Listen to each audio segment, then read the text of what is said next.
Зочил чатботоор захиалга авах болон хянах заавар.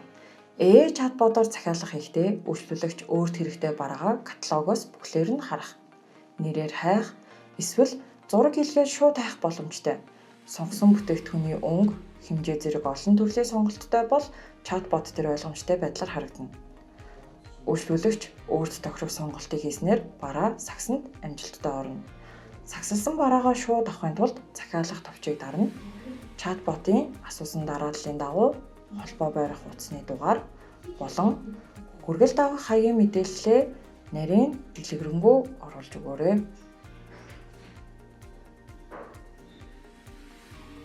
Оруулсан мэдээллүүдийг нэгтгэсэн шалгах хэсэг гарч ирэх бөгөөд үйлчлүүлэгч мэдээллээ хянаад батлах товчийг дарна.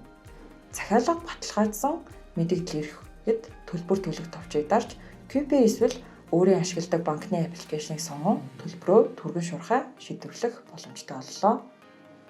Чатботоос ирсэн захиалгыг хянахдаа дэлгүүрийн админ дашборд хэсэгт нэвтэрч захиалгууд зэс рүү орно. Захиалгын сувгууд хэсгээс зочил бот гэсэн төлөвтэй захиалгуудыг шүүж харснаар чатботоор орж ирсэн амжилттай захиалгуудыг цаг алдалгүй хянаж хүргэлтэд бэлтгэх боломжтой. Танд амжилт хүсье.